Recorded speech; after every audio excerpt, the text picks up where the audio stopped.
I want to welcome everyone here today. Without objection, the chair may declare a recess at any time. I recognize myself for the purpose of making an opening statement. Good morning and welcome to the first hearing of the Subcommittee on Military and Foreign Affairs. I look forward to working with Ranking Member Meaghan and all the members of the subcommittee throughout this Congress. Today we are here to get a better understanding of the challenges facing our national security and the urgent need to restore America's strength on the world stage. Over the past 4 years, we've seen a series of policy failures that weakened our global standing, undermined national security, and emboldened our adversaries. While the previous administration spoke of prioritizing American safety and leadership, its actions certainly told a different story, one of strategic drift, reactive policymaking, and diminished deterrence. We see this in the Indo-Pacific, where U.S. allies question our resolve and adversaries probe our vulnerabilities. The previous administration's failure to respond decisively to challenges, whether in the South China Sea, the Taiwan Strait, or securing critical supply chains, has dissolved confidence in America's leadership. Similarly, in Europe, President Biden's relentless demand that Ukraine become a part of NATO only exacerbated Russia's aggression.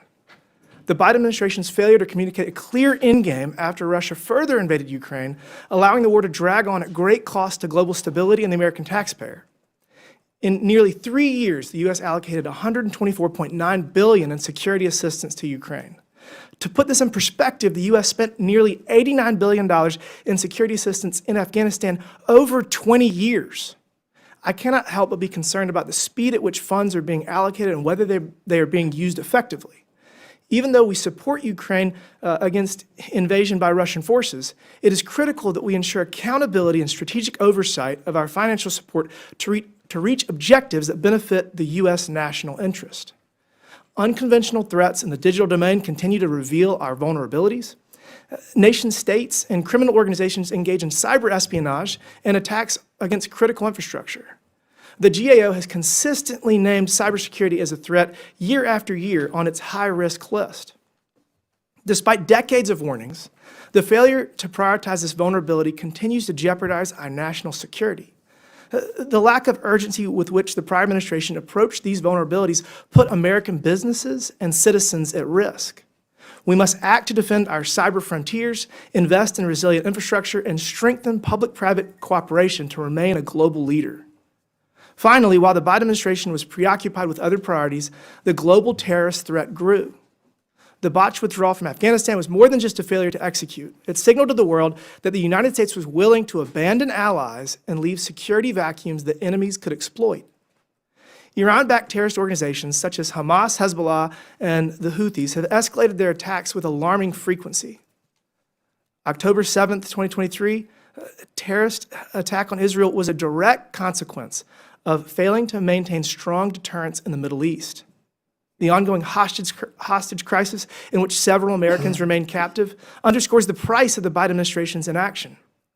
The Trump administration has already demonstrated decisive action in securing the release of American hostages, leveraging strong diplomatic pressure and strategic negotiations. In contrast, the Biden administration's approach was slow and reactive, leaving U.S. citizens in Gaza and elsewhere in prolonged danger with little tangible progress. At home, we cannot ignore the security risks posed by an unsecured southern border. Since 2021, nearly 400 known or suspected terrorists have been apprehended crossing into the country illegally, and those are only the ones who we caught. Luckily, President Trump has made a priority to restore border security. After rapid action on day one, we are already seeing results. In just the first 20 days of the Trump administration, illegal border crossings decreased by over 90%, according to the U.S. Border Patrol. President Trump's strong leadership, reinstating the Remain in Mexico policy, canceling unlawful parole programs, resuming border wall construction, and deploying 10,000 U.S. troops to enhance border security have all helped to reduce the threat at the border. President Trump is undoing the crippling policies of the Biden administration and returning the globe to peace through American strength. Congress must support President Trump's efforts to restore deterrence, modernize defenses, and reaffirm our commitment to an American-first national security posture. I look forward to hearing from our witnesses today. I now recognize Ranking Member Meaghan for the purpose of making an opening statement. Thank you to Chairman Timmons, and thank you for holding this hearing. I look forward to working together on the subcommittee and doing everything we can to ensure the safety and security of all Americans. And I also, want to make sure that this committee will support our military and foreign affairs personnel here and around the globe. And from our conversations, it sounds like that'll be a priority for this subcommittee. So I'm grateful for that. And they and their families make so many sacrifices to our country, and we thank them for their service. And I want to thank today's witnesses for appearing before the subcommittee to share their expertise as well. And protecting the American people against emerging global threats, ensuring America's national security, these are bipartisan issues. And we can agree that there are global threats to the safety and security of the United States and its allies. We can agree that we need a foreign policy that strengthens America's standing in the world, combats our adversaries, and counters extremism. And we agree that we need to be prepared for those threats. And preparation means having the tools, having the technology, and most importantly, having the very best and most qualified personnel to keep us safe and represent us on the world stage. But what I, and I think many others across the political spectrum, really are concerned about is this. Does this administration know who our adversaries really are, or who our allies really are? Two, does it understand what it takes and all the things we need to do to protect us from emerging threats and strengthen our standing in the world? And three, does it know who it takes to be prepared for these threats? The personnel, the seasoned diplomats, the military experts, the technology experts. I have some doubts, honestly, even in these first few weeks of the administration, and so do many others. And let's start with really defining who our allies and adversaries really are, because I think there's some confusion, and I can't believe we have to do this, but here we go. Russia is not our friend. Vladimir Putin is not a trustworthy partner. They do not want integration and cooperation with us. They want an independent sphere of influence that destabilizes Europe. China is not our friend. The CCP is also not a trusted partner, not to mention their abhorrent record on human rights. Europe is not our enemy. We have similar goals, shared values, and most importantly, many decades of mutual trust and cooperation with the goal of global peace and stability. Mexico is not our enemy. They're not only a trusted ally, but their cooperation is integral when it comes to border security and fighting cartels. Canada is not our enemy, at least not outside the hockey rink. They are a trusted ally, so why are we threatening to annex them right now? So let's ask the question of what it takes to be prepared for emerging global threats and how the U.S. can be a reliable partner in the world. The answer is not erratic and unpredictable foreign policy.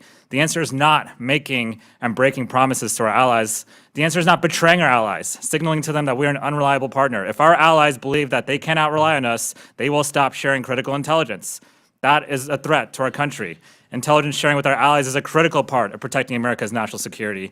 And how do we expect to strengthen our ties and build trust if we're actively declaring trade wars on our allies, or if we're supporting fringe extremist groups in their elections, or if we're baselessly calling our democratically elected allies dictators? And finally, is this administration ensuring that we have the personnel, the institutional knowledge, and the expertise to quickly and effectively respond to emerging threats? This is what's happening right now is a brain drain in the federal government. The shuttering of agencies and the disdain for our civil servants is a huge threat to our national security and actively goes against the goal of preparing the country for emerging threats. How do we respond to emerging global threats when our president does not even seem to understand who our threats are or how we stop them? Instead of protecting our national security, he's mimicking the propaganda of our authoritarian adversaries in some cases, sending mixed signals to the world about what we stand for, and firing the best people who are positioning us to keep us safe. So I hope the members of this committee share my desire to conduct true oversight to further our shared goals of keeping our country safe and prosperous, because this administration's foreign policy, even to date, is essentially surrendering to our emerging threats, not addressing them head on. It's making us weaker, less prepared, and it threatens our future and makes Americans less safe. So I yield back. I'm pleased to welcome a distinguished panel of witnesses who bring both experience and expertise that will be valuable to today's discussion. I'd first like to welcome Brent Sadler, who is a retired captain of the U.S. Navy and led many initiatives in the Indo-Pacific during his tenure. Mr. Sadler is currently serving as a Senior Research Fellow of Naval Warfare and Advanced Technology at the Heritage Foundation. Next, we have Meaghan, who is a former Army officer, paratrooper, and combat veteran with an extensive background on defense, national security, and public safety, and currently serves as Director of the Center for American Safety and Security at the Independent Women's Forum. Next, we have Jacob Olidort, who is a preeminent scholar on issues related to the Middle East and is currently the director of the Center for American Security at America First Policy Institute. Lastly, we have Charles Kupchan, who is a senior fellow at the Council on Foreign Relations and professor of international affairs in the Walsh School of Foreign Service and Department of Government at Georgetown University. I thank each of the witnesses for being here today, and I look forward to your testimony. Pursuant to Committee Rule 9G, the witnesses will please stand and raise their right hand.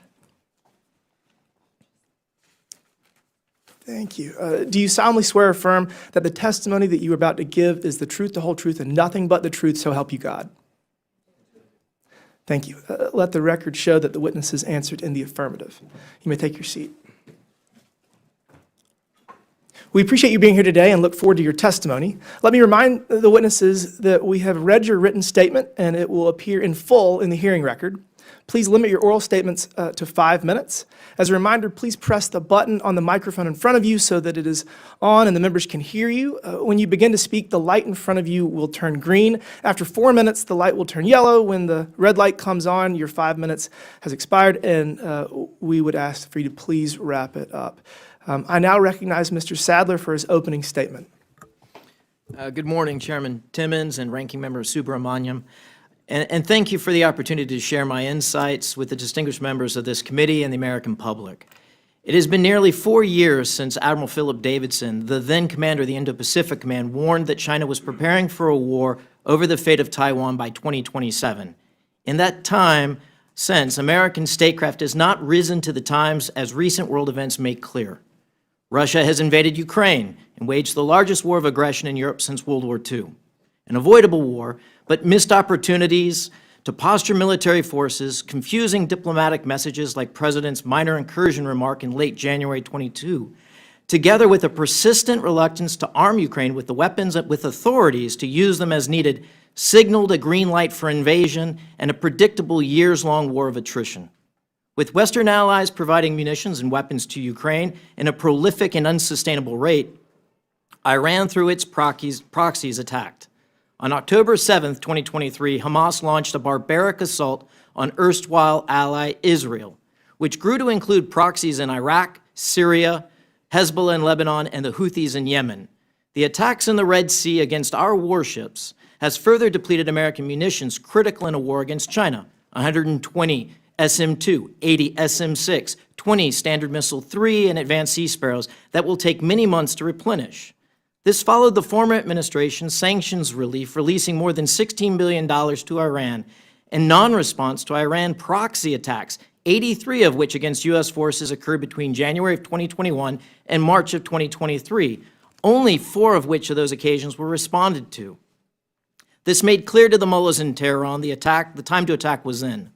China has also been very active, testing a fractional orbital bombardment system that greatly complicates our strategic attack detection and defenses, quadrupled its ICBM forces from 100 to 400 missiles, while rapidly expanding its modern Navy to over 370 warships, far in excess of our 295 warships this morning.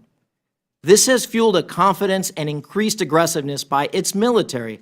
Violent and dangerous confrontations like that at Second Thomas Shoal last summer that saw several Filipino sailors injured, one of which losing a thumb, are unfortunately becoming the norm. In each of these cases, it's important to note that our allies play a role. America first does not mean America alone. And a key lesson of the Ukraine war, many of our Asian allies have noted, is that an ally unable to defend itself or delay adequately an aggressor is a liability to our collective defense and very likely to suffer defeat. America must heed this lesson as well and tend to its defenses better to include securing our economy, while our allies work with us to bolster our common defense that has been neglected for too long. Case in point, Taiwan. Over $20 billion in arms sales critical to deterring a Chinese invasion has languished for far too long. This backlog must be cleared. The reason for this is diversion of munitions like Stingers and Javelins to the war in Ukraine, of course, but also a lackluster and inadequate defense industry here at home. This was made unavoidably evident as our domestic artillery munition production, only 14,000 rounds a month at the beginning of that war, couldn't keep up with the rate of expenditure on the battlefield. Ukraine was needing to use and expend 20,000 rounds a day. Taiwan is stepping up too with increased defense spending. Over 2% of GDP they have spent since 2022, and the island's new president, elected last year, is moving forward to reach a 3% of GDP goal. Finally, if we cannot secure our own supply chains and sustain a wartime economy, we are vulnerable to coercion by a China that effectively controls the terms of trade via its network of ports and maritime dominance. To be a good ally, the U.S. must strengthen its defenses and harden its economy by restoring a vibrant, competitive maritime industry.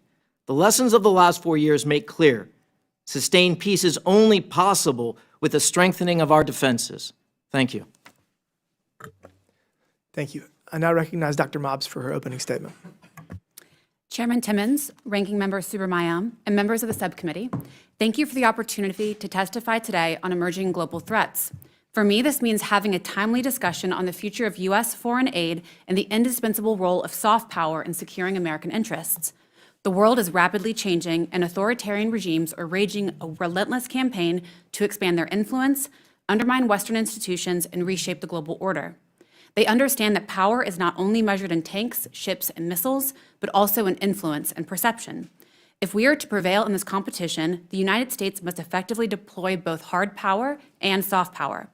Hard power, our military capabilities, requires political will and material strength. But soft power, the power of our ideals, our culture, and our global partnerships, requires equal political will and a disciplined, strategic approach to the exportation of American values. Yet, the American people have lost faith in soft power or foreign aid by another name. And who can blame them? For decades, they were told their hard-earned tax dollars are being used to advance U.S. interests, build alliances, and project American leadership abroad. Instead, the last few weeks have demonstrated that millions vanished into a bloated bureaucracy, enriching contractors and NGOs with deep pockets and deeper ties to Washington, while the world grew more dangerous. The American people do not forget when their generosity is exploited, their security is put at risk, and their trust is betrayed. This is what the managed decline of American soft power looks like. Let's be clear, USAID became a racket. The real money was not in results, but in relationships. Accountability was an afterthought. Success was measured by dollars obligated and not outcomes achieved. Worse, USAID drifted from its original mission. It became a platform for social experiments disconnected from strategic interests and the needs of the local populations it purported to serve. For example, in regions vulnerable to Russian disinformation, USAID directed resources towards advancing controversial social agendas in societies where such efforts were culturally alienating and counterproductive.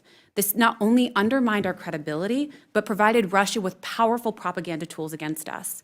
In the Middle East, as Iran extended its reach, USAID poured money into projects that have ties to terrorist groups and espoused anti-Israeli commentary. Human rights matter. Freedom of expression matters. Freedom of religion matters. But what we got instead was arrogance, waste, and failure. And the American people saw that. They saw their money squandered while their own communities crumbled. Similarly, the United Nations now stands exposed as a relic of a bygone era.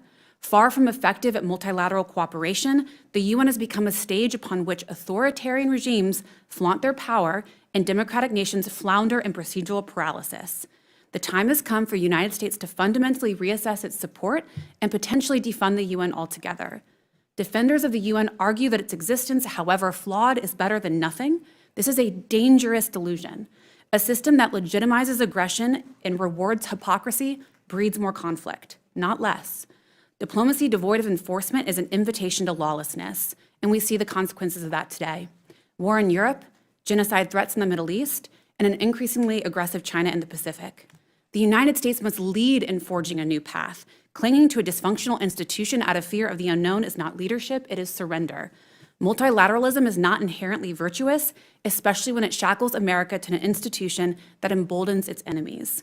This is why the American people now view foreign aid as a dirty word, not because we are isolationists, not because they lack compassion, but because they know a scam when they see one. But here is the danger. Their anger, though justified, is leading us towards retreat, and retreat is exactly what China and Russia want. Soft power is not charity, it is a weapon, one that, when wielded correctly, can shape the battlefield before a single shot is fired. Beijing understands this, Moscow understands this, The question is, do we understand this? China's Belt and Road Initiative is not simply about building roads and ports. It is about entrenching influence, creating dependencies, and expanding Beijing's geopolitical reach. Russia's disinformation and destabilization campaigns are not just about spreading lies. They are about weakening Western alliances and exploiting societal fractures. Soft power, when properly executed, is a force multiplier. When we build critical infrastructure in a developing country, we deny China. When we support independent media in Eastern Europe, we blunt Russia. These outcomes are not nice-to-haves. They are core national security imperatives. We must rebuild the credibility of American soft power, not as a vanity project for Washington elites, but as a weapon in defense of our nation and the free world. But it must be reformed, refocused, and reinvigorated. Peace through strength requires both the resolve to defend freedom and the wisdom to inspire it. Thank you. Thank you. I now recognize Dr. Olidort for his opening statement. Mr. Chairman, Mr. Ranking Member, esteemed members of the committee, thank you for the opportunity to appear before you today. Last week we learned about an Israeli mother, Shiri Bibas, and her two boys, Ariel and Kfir, who today would be age 5 and 2. They were murdered in cold blood by Hamas monsters. An autopsy of the bodies of the boys, the youngest of whom at the time was just shy of 10 months old, revealed indications of torture with bare hands. In a further twist of the knife, when the caskets were returned, and the expectation, reasonable one, that under these circumstances, perhaps these unthinkable circumstances, a mother could be together with her children, well, Shiri's body was not there. This is the true face and expression of what Hamas and its adversaries around the world and acolytes around the world truly seek. It is a wake-up call to us about the true face of evil and our responsibility to never, ever allow it to succeed.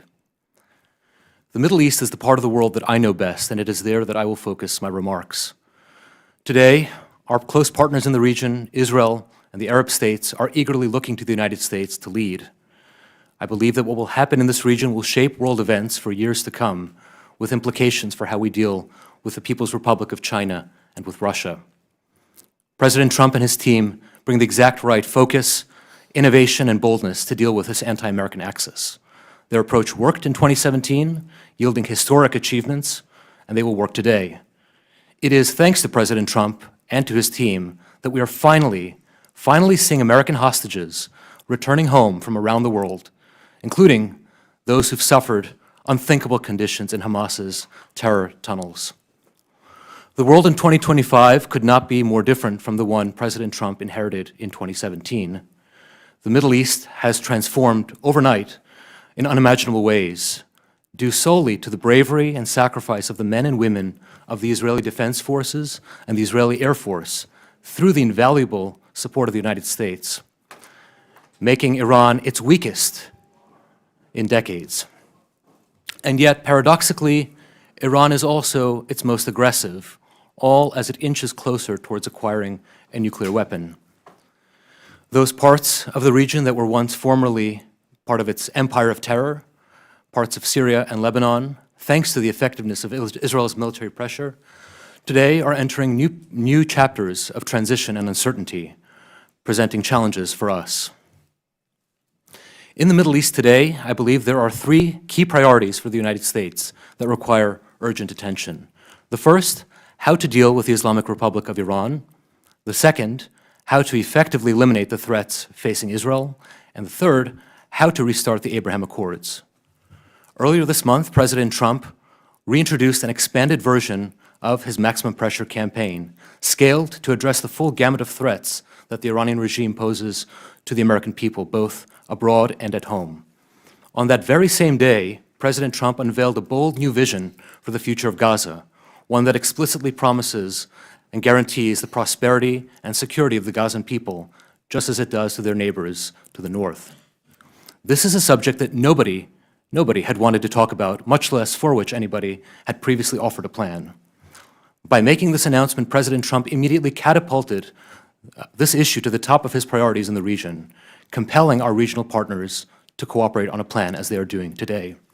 It is in America's interest to see that Palestinians are free of Hamas, of Islamic Jihad, and of Iranian regime influence. So what can Congress do? There are two general things I think Congress can do. The first and easiest is to go visit. There is no better education you can give yourselves and your staff than to be on the ground, visit key sites, and hear directly from our friends on the front lines. There is also no greater symbol of support than for our elected officials to appear shoulder to shoulder with our friends in their time of need.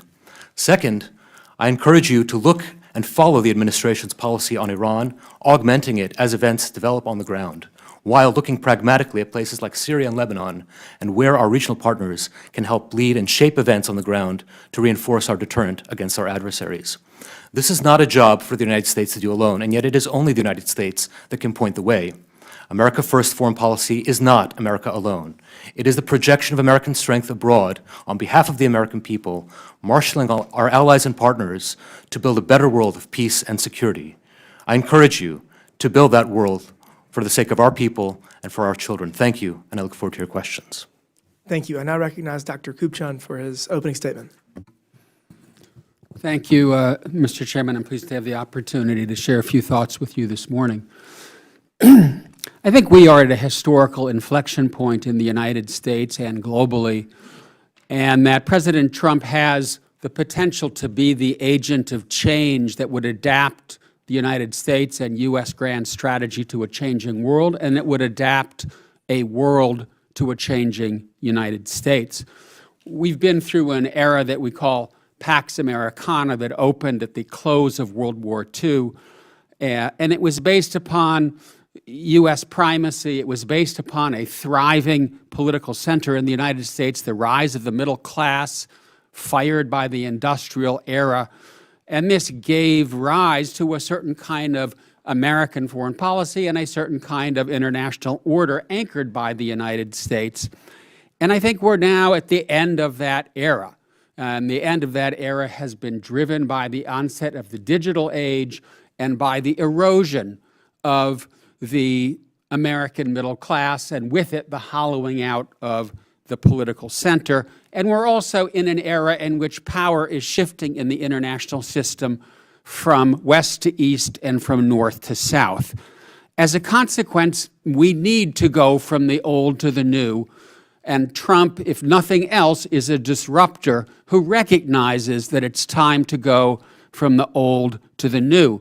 The question that I have in my mind that I pose for the committee is President Trump going to be only a demolition man who brings down the old order and leaves us standing in the rubble, or is he actually going to be someone who brings us from the old to the new and builds an American grand strategy and international system that is better, that is more stable, and that works better for average Americans as well as for global peace?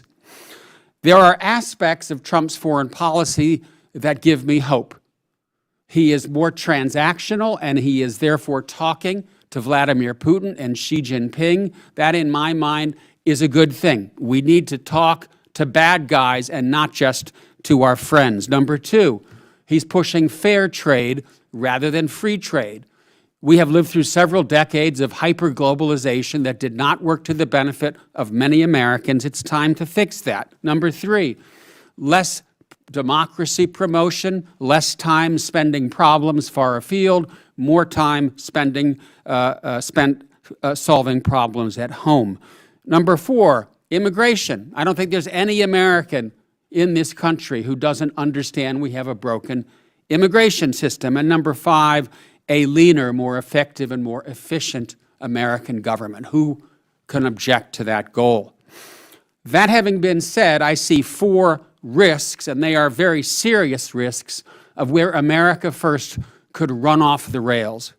Number one, that this transactionalism turn into a unilateralism that leaves the United States isolated on the world stage, bereft of the alliances that it has built since World War II, and imposing tariffs on all of our partners in a way that not just disturb our geopolitical relationships, but fragment the global economy.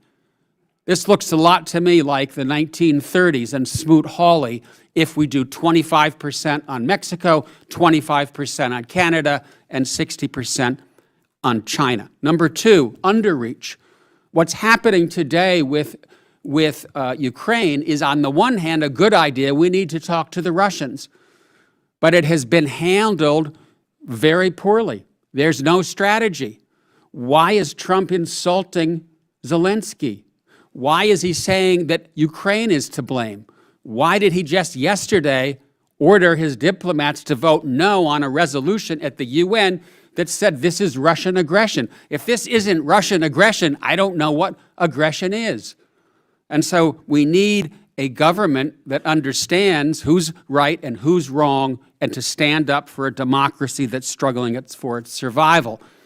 Number three, yes, let's not waste a lot of time trying to turn Afghanistan and other countries into Ohio, but let's make sure we protect democracy here at home.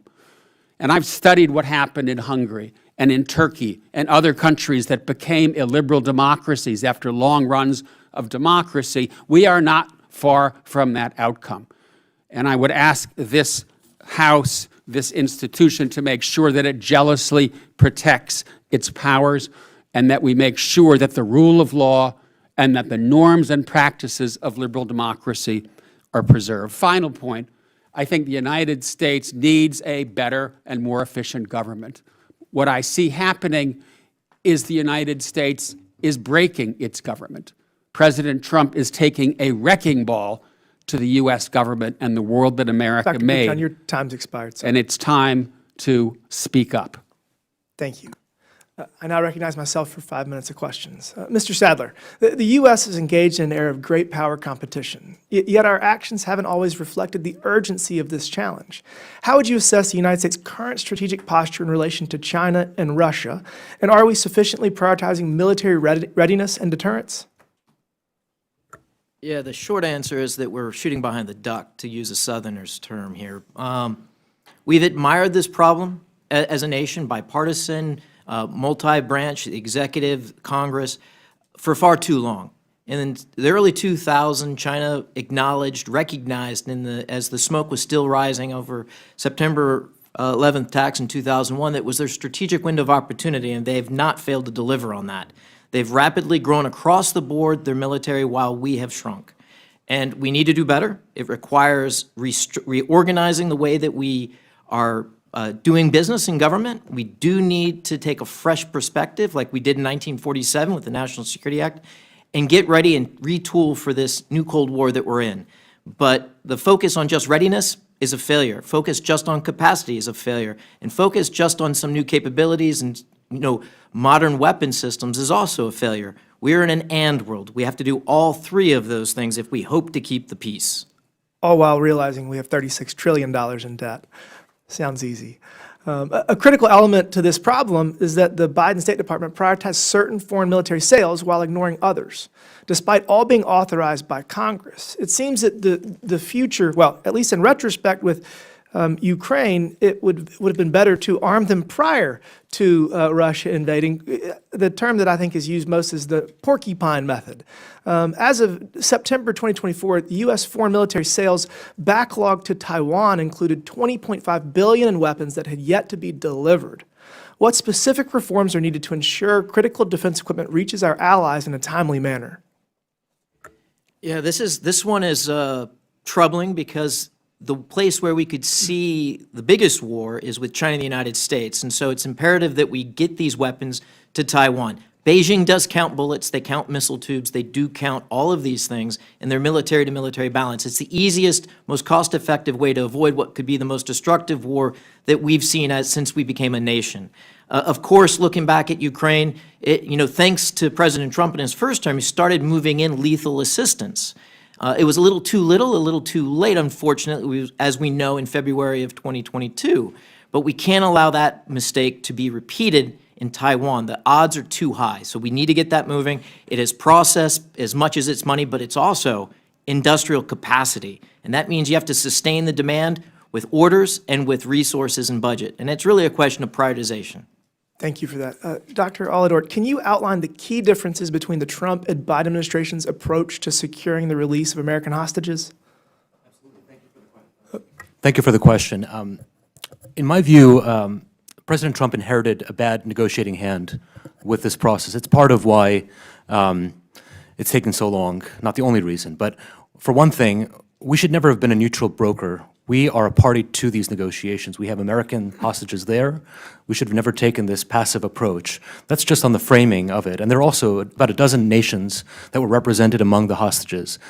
In other words, there were a lot of opportunities to reframe and reshape how those negotiations would take place. But I think the more important issue is the withholding of assistance to Israel, the operational and tactical direction and management of Israeli military engagements in Gaza, which are far and beyond any modern military in terms of preserving human life.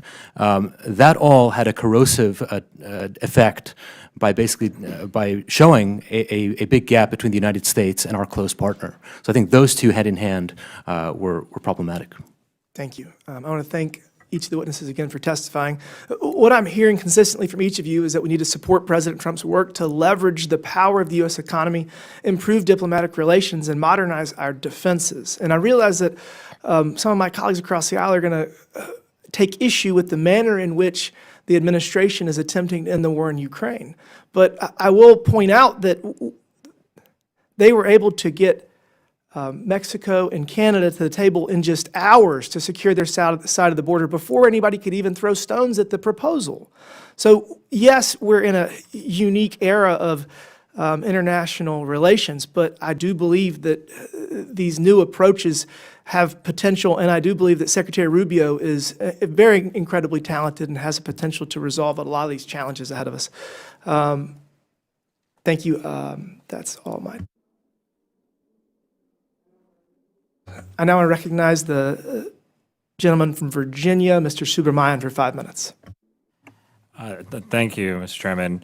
I heard a couple interesting things, and I'll get to them. But first, I wanted to talk about military personnel and foreign affairs personnel, because that's in the news a lot right now, and there's many of them in my districts. I in particular, have talked to many defense contractors, people who work for those contractors, people who work at places like USAID and the Defense Department. And one of the things I keep hearing is that they'll go find a job in the private sector. Certainly this is hard on their families to have this unpredictability or be laid off altogether.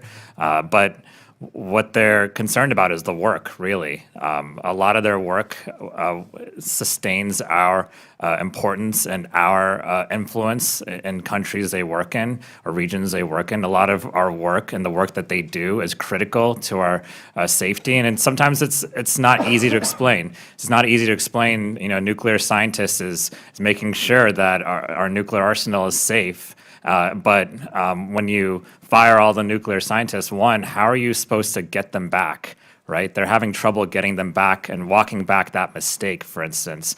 And two, do other future nuclear scientists want to join our government and help be a part of the solution, help the safety and security of the American people, and take a lesser salary in many cases to do that? Are we a good employer, right?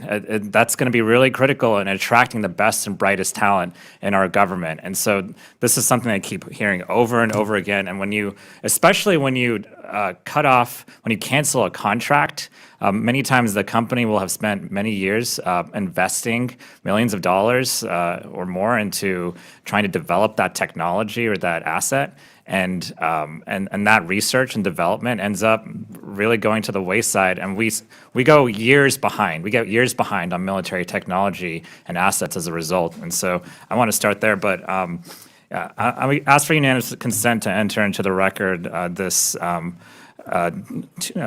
24th, 2025 article from the Washington Post titled "U.S. Votes Against UN Resolution Condemning Russia for Ukraine War."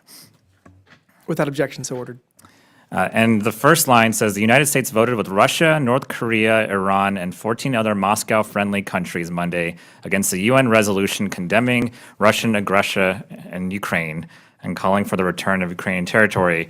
And I would just ask, I would ask our witnesses today, Mr. Sadler, to start with you. Do you believe Ukraine and Zelensky was responsible for this war that's happening now? Oh, thanks again for the chance to be here. I'd say the first thing is the metric in which you evaluate success. Is it a yes or no question? Do you think that Ukraine was responsible for do you blame Ukraine for the war that's happening right now? No, I don't. Dr. Mob, do you blame Ukraine for the No. war that's happening? Dr. Olidort, do you blame Ukraine for the No, I war that's don't. happening? Dr. Kupchan, do you blame Ukraine for?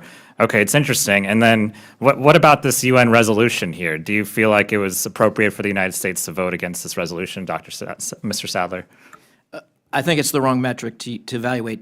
Getting a lasting peace is the real thing, not a meaningless UN vote. So you believe that the UN, we should have voted with Russia, North Korea, and Iran on this UN resolution? No, the end is what I'm focusing in on. Do we get a lasting, meaningful peace between Russia and Ukraine that serves American interest?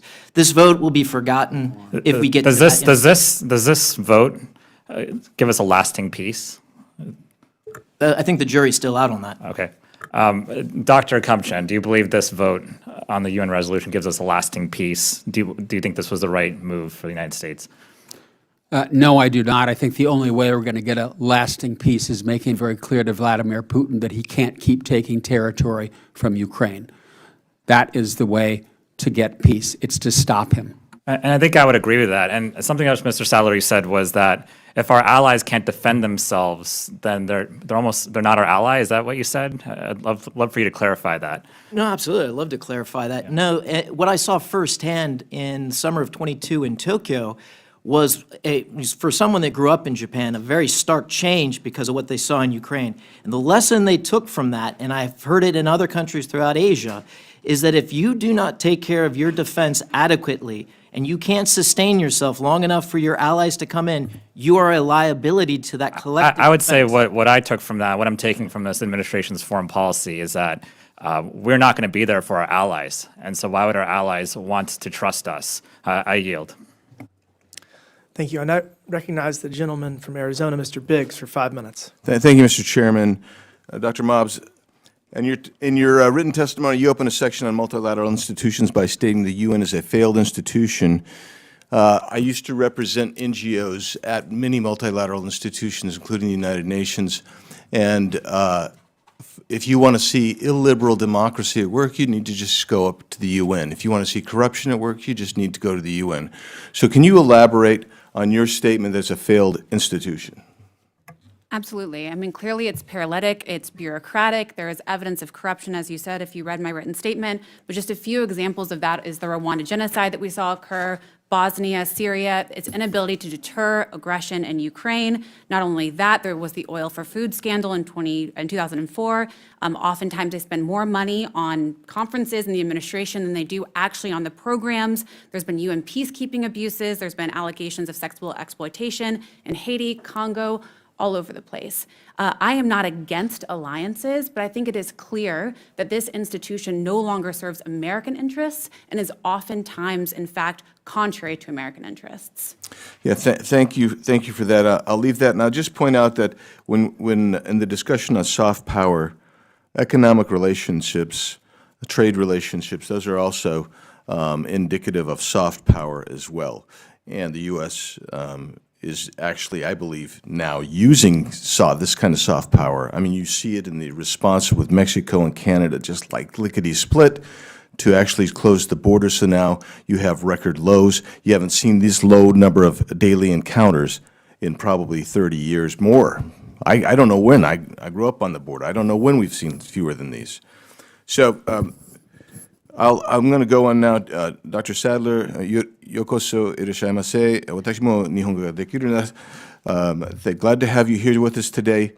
The weakness on the world stage emboldened our geopolitical rivals. China and Russia continuously attack U.S. critical infrastructure with few consequences. And what can the Trump administration do to hold China and Russia accountable for these attacks?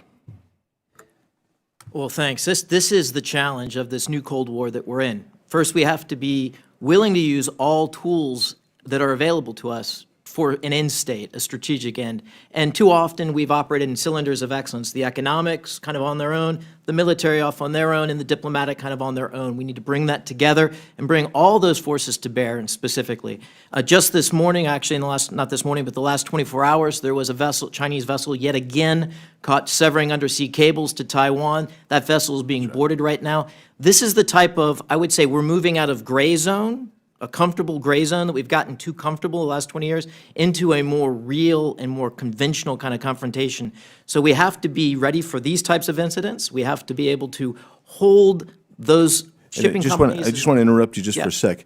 When you talk about that, that is not the first time that's happened, and even in the last 6 weeks, it's happened multiple times. Yes. I want to ask you this question. It's been reported that Chinese-backed hacking groups Volt Typhoon and Salt Typhoon have gained access to U.S. energy and telecommunications infrastructure.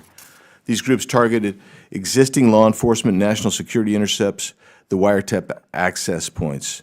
And, Mr. Chairman, I'd like to submit for the record an article called Chinese Telecom Espionage Began with Much Broader Aims, and another one, U.S. Officials Urge Americans to Use Encrypted Apps Amid Unprecedented Cyber Attack. Without objection, so ordered. Thank you. The same report suggests that these attacks were successful in accessing communications of 150 select high-value targets, including people affiliated with President-elect Donald Trump.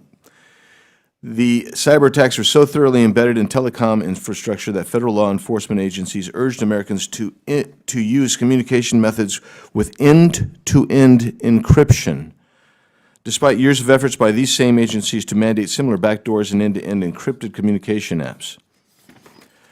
Mr. Sadler, what do you believe the Trump administration could do to fight against these cyber attacks? There, of course, is the question of offensive, where you have to put more cost and accountability on those that are launching these attacks. That's always going to remain behind the veil of secrecy, but continuing to resource and to continue to sharpen those tools, which in many cases may take months, if not years, to get the placement necessary so that when an actor like the Chinese Communist Party does do another attack against us, the United States, and the citizens, that we're able to levy a cost on them. Internationally, you're seeing that the UK has secretly demanded that Apple create a similar backdoor to allow for government to spy on users' encrypted accounts. Senator Ron Wyden and I wrote a letter to the Director of National Intelligence, Tulsi Gabbard, on this issue earlier this month. I'd ask that it be received into the record. Without objection, so ordered. Gentleman's Oh, how I wish I had more time. Thanks. I now recognize the gentleman from Massachusetts, Mr. Lynch, for 5 minutes. Thank you, Mr. Chairman. First of all, I just want to say thank you to Mr. Chairman and the ranking member for putting together a great hearing, very, very timely and important. And I want to thank some excellent witnesses for your testimony. It varied in some cases, but very thoughtful nonetheless. As the ranking member pointed out earlier in his questioning, in recent days, President Trump has falsely claimed that Ukraine started the war against Russia. This is despite the fact that we all know that in 2022, President Putin actually took credit for this. And I quote him. He said, "I decided to launch a special military operation against Ukraine." That's the mere fact. Also, many of us on this committee and across Congress, we sat in classified briefings for months as Russia slowly moved mechanized armored divisions from as far away as Vladivostok, like 4,000 miles away, to the Ukrainian border, and then finally, as all the witnesses have pointed out, launched the invasion. He has also, President Trump has also accused freely elected Ukrainian President Zelensky of being a dictator and someone who just wants to keep the gravy train going in terms of funding. And as the ranking member again pointed out, just yesterday the United States had its UN representative join Russia to vote against United Nations General Assembly resolution, which condemned Russia's war against Ukraine, which many saw as a stab in the back to NATO and a shameful reversal of longtime U.S. foreign policy in support of Western democracy. The president's dangerous lies in support of Putin, who is nothing better than a gangster, are shameful and make us look weak and strong. We have strayed from the enduring purpose of U.S. foreign assistance to defend human rights and basic freedoms abroad in the interest of U.S. national security. That has been a policy that has been shared by Ronald Reagan and Jack Kennedy. Ronald Reagan said, "Our national interests are inextricably tied to the security and development of our friends and allies." And President Kennedy similarly said,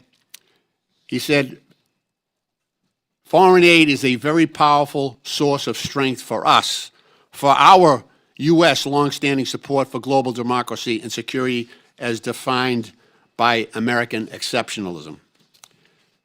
Dr. Kupchan, what advantage does the U.S. get from its support? We've supported Ukraine to the tune of over $150 billion over the past 5 years, military support. 90% of that support was spent in the United States on, through military contractors providing that aid to Ukraine. What's the advantage that we get from that? The main advantage that we get from helping Ukraine survive as an independent country is investing in the security of Europe and Eurasia. Going back to the early days of America's involvement globally, we decided that we did not want to let that strategic heartland be dominated by a hostile power. And as a consequence, we've taken steps to block Russia from doing that. We are not putting boots on the ground. This is a good investment. We're spending a rounding error in the defense budget, and we're blocking Russia. One other point, if I may.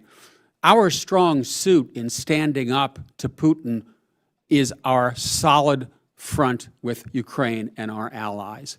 And it's penny wise and pound foolish to distance ourselves from Ukraine and to end up in a situation where the new German chancellor, on the eve of his election victory, says, "I don't think I can count on our alliance with the United States anymore." Something is wrong when that is the first statement of the new German chancellor. Thank you. Mr. Chairman, I want to yield the balance of my time to the ranking member. Thank you. I want to kind of finish along those lines.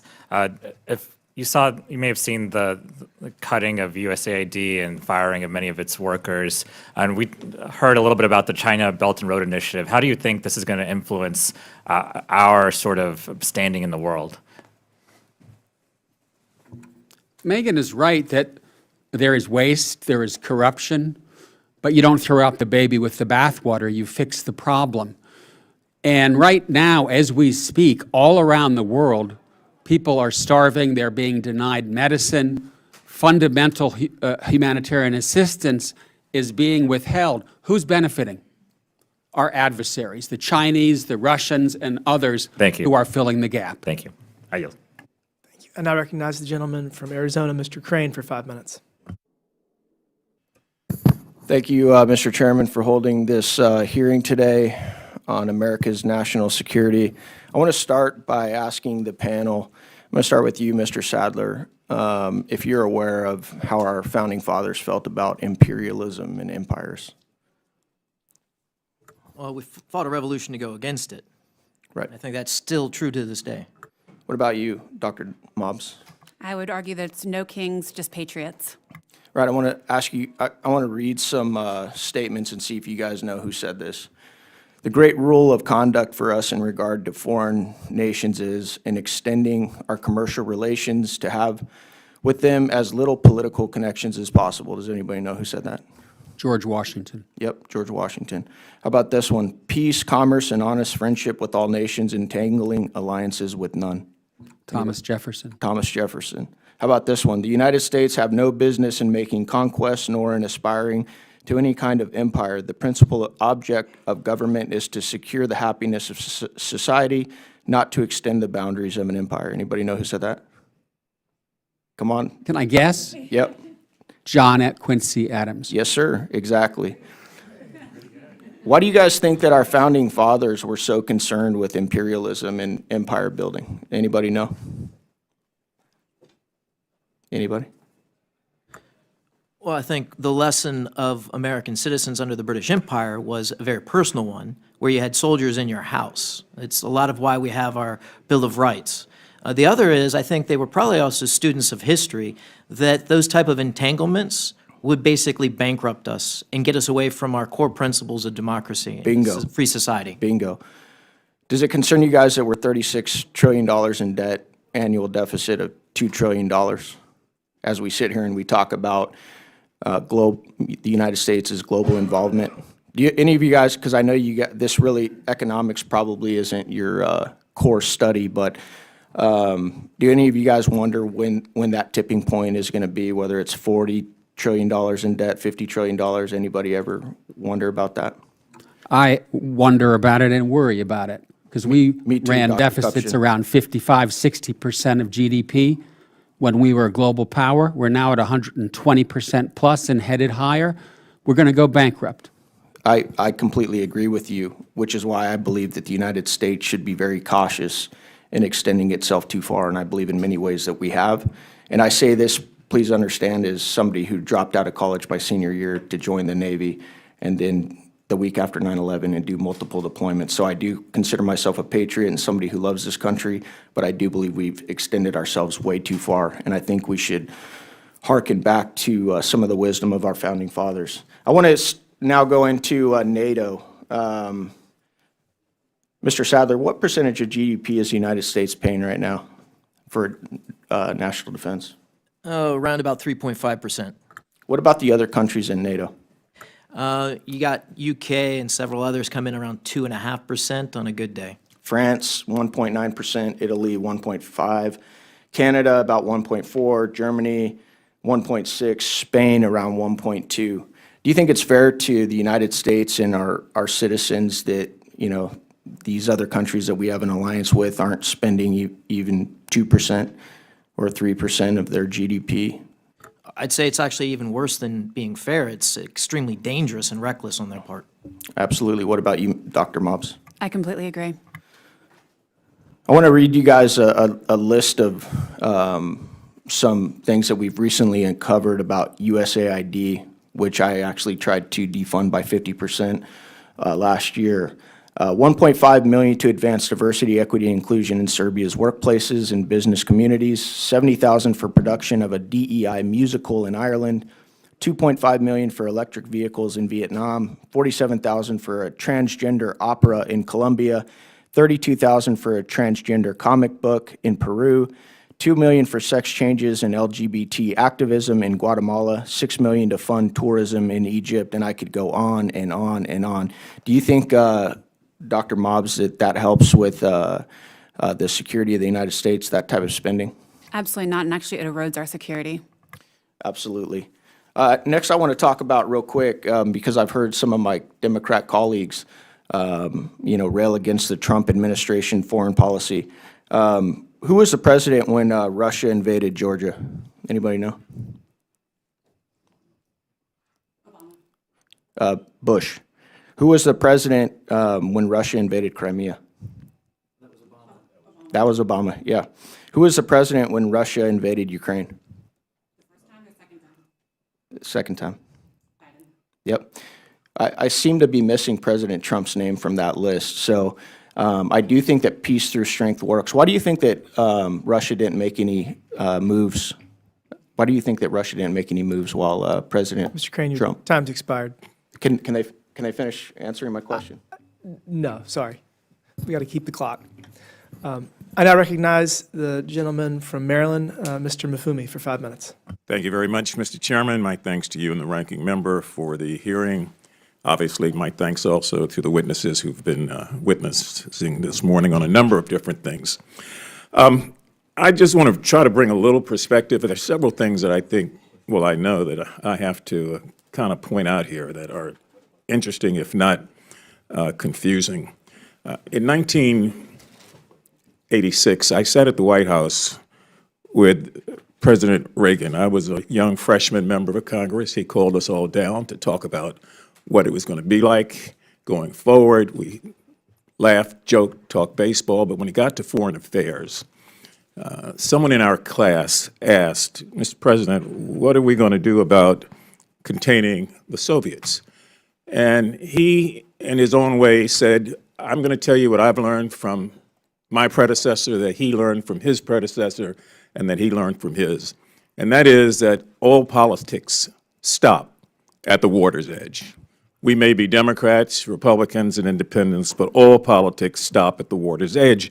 And so that's how I came into this Congress, believing that that was just the rule of law. It's the way we operated. So I was particularly confused as a member of the Ukrainian caucus long before the war started, when President Trump just recently said that Russia did not invade the Ukraine and that the Ukrainians somehow or another were at the fault here.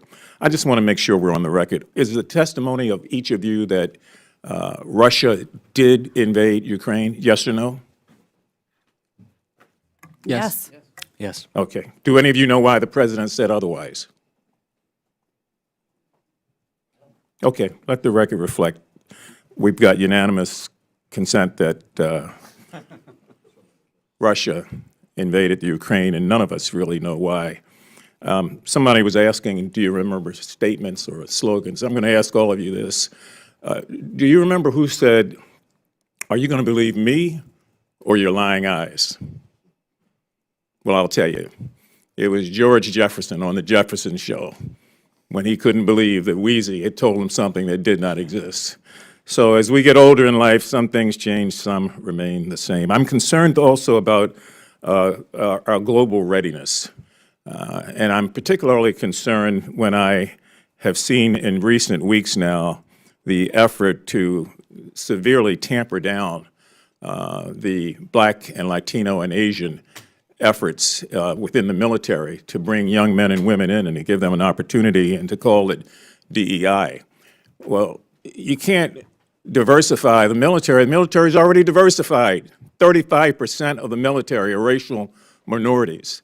And so I would think that since we don't have people beating down the door to join the military, that when we've got bright young men and women, we ought to be encouraging them. So I was again taken aback 2 weeks ago when the president ordered that there'd be no participation in the annual and the largest recruitment effort that takes place over a 3-day period, where every secretary of every armed service participated, as did rank and file members and others, where recruitment was being done for young men and young women who were engineers, who had big backgrounds in STEM, who were coming into our armed services and helping to deal with this readiness issue.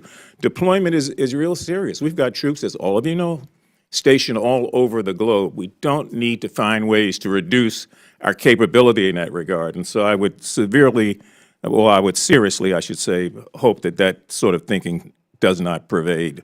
It's not good. I'm concerned also, as the ranking member of the Government Operations Committee, that the Pentagon has failed 7 straight audits. 7.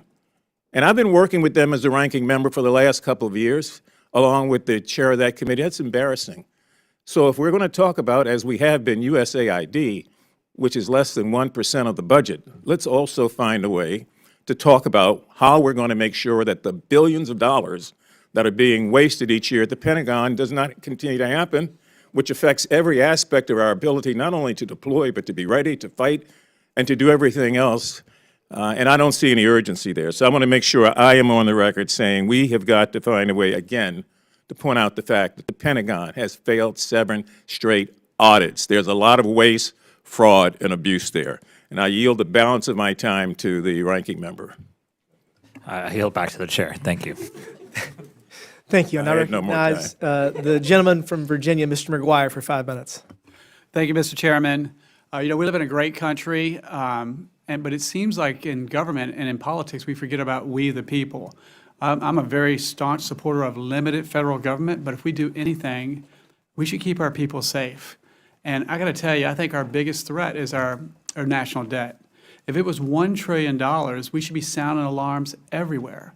And over the discussion today so far, I've heard people saying we need more money for Taiwan, we need more money for the Middle East. Well, if we go to war, we better win that war quick or we won't have the money for the spare parts.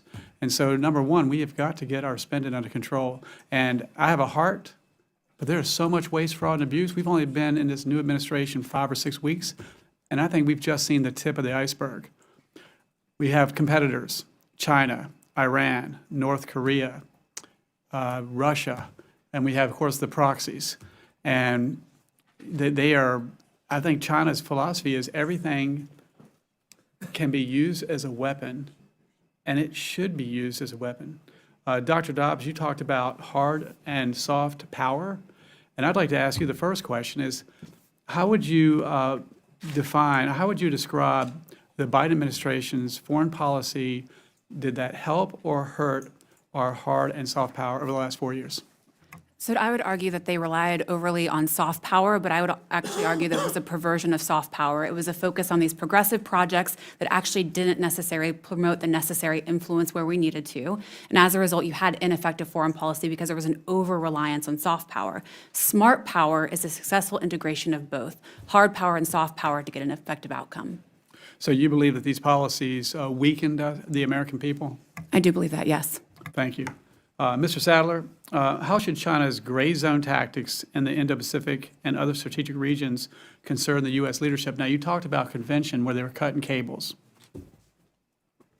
Yeah, so this is a topic I've spent a lot of time on, and I'll try and do it justice by saying very succinctly in one geographic area that really is a decisive theater that will get and keep China's attention where we can have an advantage. That's South China Sea in Southeast Asia. So we have to wage a maritime counterinsurgency against what they've been doing for the last several decades that is bullying and coercing our partners and our allies in the region. Top of the list that we have to do better by is the Philippines, where I was just a few weeks ago. I think it's become very clear, it should always be clear, that American leadership matters at home and abroad. And by the grace of God, we got President Trump back in the White House. And I don't think we can remind everyone enough that he got a mandate from the American people. He got the popular vote, and he got the Electoral College. I'd like to ask everybody real quick, why do you think Russia did not invade Ukraine when he was in his first administration? And hold on, I will say this on the campaign trail, when people ask me about Ukraine, what I said all the time is all the world leaders, there's one world leader that said, I just want people to stop dying, and that was President Trump. And I think I'll start with Dr. Kupchan. Why Vladimir Putin chose to double down on his invasion of Ukraine when he did is difficult to say. Even Russians themselves can't say why February 2022 he pushed the button. But you notice he didn't do that when Trump was in power. No, but he hasn't stopped when Trump is in power. Trump's trying to negotiate a peace deal, and Putin is bombing the hell out of Ukraine. I think we're making progress. Dr. Olidort. Sure. In my view, there are three reasons. The first is President Trump ordered the killing of several hundred Russian green men in the Syrian desert. The second, he made it clear to Putin that he'd be disinvited from the G20 meeting if he'd done that, and he gave Ukraine the javelins it needed. And he didn't say also that they could invade. So, Dr. Ma. I mean, I would argue you saw exactly what I said earlier, which was smart power, the integration of hard power and soft power under the first Trump administration. And then I would just further and say the reason why it happened under Biden's watch is I do think Afghanistan withdrawal was the first domino that then projected to the world our inherent weakness. Yeah, Trump doesn't have a say-do deficit or difference. The other thing is that he also understood when Putin was doing kind of a test, and so an intelligence pool, so to speak, and he responded aggressively when he needed to, and appropriately. The incident in Syria is one, but it's not the only one. Also, Smart power, peace through strength. Dr. Mobbs, how would you define Trump's foreign policy agenda? And we've only been here 6 weeks or so. And if you have any advice for the Trump administration or Congress? So I would define it as unprecedented. I think it's important, as other witnesses said, that he is speaking to Vladimir Putin. That was a critical misstep by the Biden administration. And I would say that we have to establish what we saw in the first administration, which is that smart power, peace through strength, in order to have an effective outcome. Thank you. Thank you. I yield back. I now recognize the gentleman from Texas, Mr. Cloud, for 5 minutes. Hey, thank you, Mr. Chairman. appreciate you all being here. There couldn't be a more important topic than the security of our nation and what the security of our nation really means to the world. You know, over the last, certainly our lifetimes here, over the last couple generations, we've been able to enjoy a world where the United States is the premier influence in the world. And what that's meant for the world has been scientific breakthroughs. It's meant human flourishing going through the roof. It's meant a lot of wonderful things for the world, by and large. And you compare what the America First agenda is, which President Trump is bringing to the scene compared to the previous administration under President Biden. Under Biden, he ironically said in a speech during, while he was in the Ukraine in 2008, he said, "We are trying to create a multipolar world." In other words, the policy of the Biden administration, the Obama administration at the time when he said that, but once he became president, the Biden administration, was to create a world where the United States was not the supreme influence in the world. I was interested, Dr. Mobbs, you spoke of you said the perversion of soft power, and that how I would just ask you this: who was making those decisions? We could talk about the DEI programs, we could talk about all the crazy spending, the transgender operas and other seas and all these different kind of things. Because when I talk to ambassadors overseas, they would say, we want to align ourselves with the United States because we appreciate the freedom that you all stood for, we appreciate what you meant for the world, but we talk to China and they talk roads and bridges, we talk to you all, and it's social engineering against values that our country disagrees with. Could you speak to that? I think some of it is bureaucracy unchecked, and if you don't mind, I'll tell you a quick story. So I've been to Ukraine many times, 22 times since the full-scale invasion. I've spent a lot of time there, and this is a perfect example of where USAID has failed. One of the things they were asking for, and by they I mean Ukrainians, was tourniquets, and not for the military, for civilians. Civilians were dying, and they needed tourniquets. Our USAID, who was responsible for aid, was incapable of delivering tourniquets because the most rapid agency within USAID is OTI, and that was how they could get potentially tourniquets to the people of Ukraine. But they couldn't do medical equipment. So we were unable to meet the need of the people we were purporting to serve. And as a result, do you know who provided tourniquets? China. And they broke, they failed. So it's bureaucracy. Bureaucracy unchecked with zero oversight and no accountability. I think it was you, Mr. Sadler, who mentioned Afghanistan, or I forget who said that. One of you. It was you again, being the tipping point, the beginning of kind of the domino effect that led to Ukraine. It was interesting it was actually tragic during the Afghanistan withdrawal. We had a number of people on airplanes ready to go. We had the manifest, we had their IDs, people who should have been evacuated, and we were calling the State Department. Literally, I have this on my phone. I'm calling the State Department. The Taliban was willing to let them leave. We had countries willing to accept them, and our own State Department was calling ahead to other countries to tell them, don't let that plane land, and therefore they wouldn't.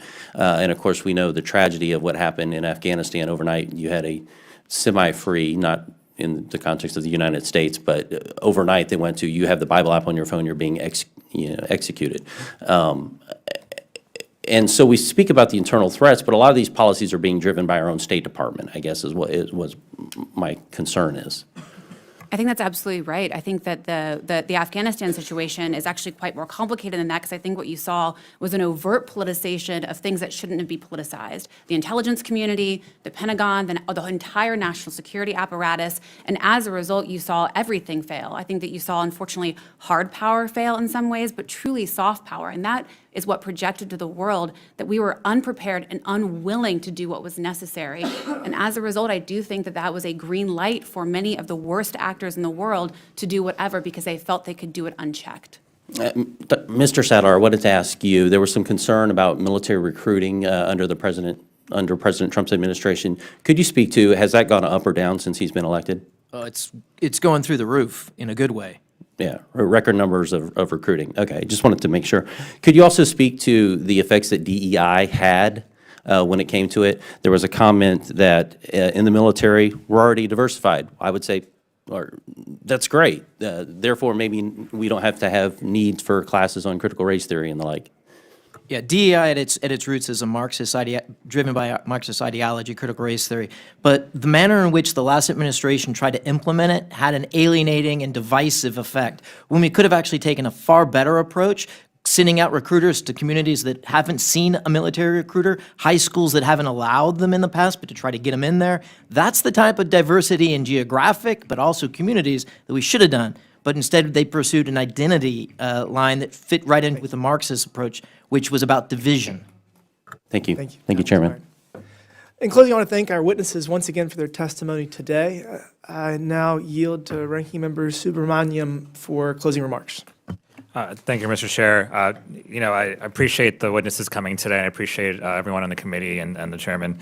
I just want to reiterate, I'm going to be a broken record this Congress, how important it is to have really good people in our military and in our civil service and at the State Department, all our agencies that serve us. And if we are prioritizing loyalty over competency, we are not going to have the best people.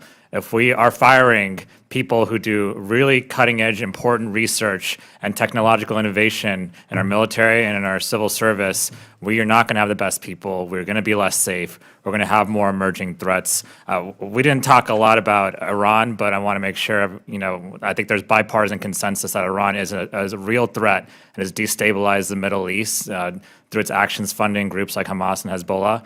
And we have to make sure that we work together to address that threat as well. And I heard something about empire building. And, last year during the campaigns, certainly there was, this sort of rhetoric about, well, let's be a little more isolationist, perhaps. Let's put America first and not be entangled in foreign affairs. But then I was confused that the president's first press conference, he's talking about taking over Greenland and taking over Panama and annexing Canada. And even, more recently, turning Gaza into the French Riviera. And that doesn't sound isolationist to me. That doesn't sound like, minding your own business. And that doesn't sound like avoiding wars. That sounds like perpetuating wars, especially when the president actually went out of his way to say he wouldn't rule out ground troops into those areas and those regions. I think there's a lot of contradictions with this administration's foreign policy, and I think that it's confusing our allies. It's confusing me in Congress, confusing a lot of us, and it's not helpful. Words matter, and the words coming out of this administration are not helpful when it comes to addressing our emerging threats. We need to have more consensus around making sure that we are with our allies, that we know who our adversaries are, and that we work together to resolve these issues instead of confusing and instead of the chaos. Thank you. I yield, Mr. Chair. Thank you for that. I now recognize myself for closing remarks. I want to thank you all for being here today. It's very helpful. You presented a lot of good ideas and things for us to think about and work on for this Congress. I'm going to highlight just some thoughts on Ukraine and then spending in general. So I just got back from the Munich Security Conference. There were hundreds, if not thousands, of diplomats from all over the world, and Ukraine was obviously top of mind. And I think it's important, and I kept going back to the history of how we got here, because I think you really have to start there. And in 1991, few people know this, the third largest nuclear power in the world was Ukraine. They had 2,300 nuclear weapons. And Bill Clinton and the Russians agreed in a trilateral agreement to give up all of Ukraine's nukes, give them all back to Russia in exchange for Russia agreeing to recognize the sovereignty of their borders. And the U.S., this is fun, agreed to defend Ukraine. And that was in 1994. So fast forward, 2014, President Obama did nothing, or not enough, when Russia invaded Crimea. And then fast forward to 2022, and President Biden, after his horrific withdrawal from Afghanistan, again, did nothing. So as we talk about the word confusing was used, approach that this administration is taking to Ukraine in an attempt to end this war, I think that President Trump deserves the benefit of the doubt, deserves some leeway to engage in this process to try to end this war. And, the most frustrating thing for me was that one of the confusing things coming out of this is Zelensky's flip-flop on mineral rights. Because when the Vice President and the Secretary of Defense were there for the first day or two in Munich. There was widespread agreement about a plan on mineral rights, and then they left, and within 24 hours, Zelensky's now criticizing the U.S., criticizing Trump, criticizing Secretary Rubio. It actually didn't make any sense to me. And I think that President Trump's language is because of that. And I think that Zelensky needs to appreciate that we are running out of grace as it relates to this conflict, and President Trump has the ability to, and Secretary Rubio has the willingness to end this conflict. And, you know, we're going to have some whiplash over the next couple of weeks as they do that. But let me tell you a little spoiler alert. It's going to end, because that's what President Trump said was going to happen. And I believe that Zelensky needs to appreciate that he is not going to become a member of NATO. That's just not going to happen. It's a red line for Putin, and I don't know why we keep talking about it. It doesn't mean that President Trump is not going to create a scenario in which the United States defends Ukraine in the future. That's the purpose of the mineral rights deal. So we got to give a little leeway to President Trump and to his team. They have earned it. As to the UN resolution, there were competing resolutions. The U.S. resolution was focusing more on ending the war, and the European resolution was focusing more on how it started. And I do believe that everyone agrees that Russia is entirely and unilaterally responsible for invading Ukraine. And I think that the most important thing is ending this. So if those are just general thoughts on Ukraine, I guess last is spending. So we get a lot of there's a lot of consternation about President Trump's desire to cut waste, fraud, and abuse and to get our fiscal situation under control. I also serve on the DOGE Subcommittee, and while he has tasked Elon Musk with addressing this massive, huge challenge, it is President Trump's direction that Elon Musk is taking. So, you know, Elon Musk is only doing whatever President Trump tells him to do, and President Trump is the one that is responsible. That is our democratic system of government, and that is what 77 million people voted for. And, you know, while he has started in certain government agencies because they were the easiest, I want to point out that Pentagon spending is on the chopping block. I mean, I couldn't be more pro-military, and I'm one of the 4 members of Congress that still serves in the military. I'm still a captain of the South Carolina Air National Guard. But Secretary Hegseth has said, and this is kind of shocking, this is actually really shocking, that his goal is to cut 8% of the Pentagon's budget each year. Each year. I haven't talked to Mike Rogers about this, but he's probably having fits. I just want to point something out. That takes us in year 5 down from $890 billion in annual defense spending to, again, 8% each year. That's compounding.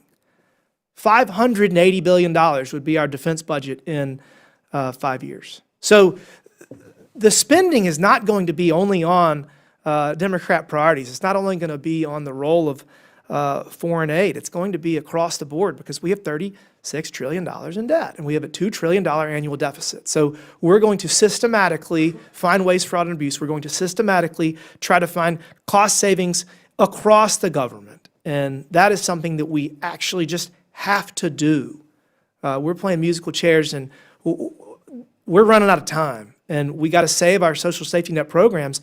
And in order to do that, we have to fix them. And we have to continue our leadership role in the world. But in order to that, we have to reassess every dollar we spend and make sure that it is done wisely. So I look forward to this Congress and to engaging in oversight over the military and foreign affairs and our national security. And with that, I will yield back. And without objection, all members have 5 legislative days within which to submit materials and additional written questions for the witnesses, which will be forwarded to the witnesses. If there's no further business without objection, the subcommittee stands adjourned. Thank you all.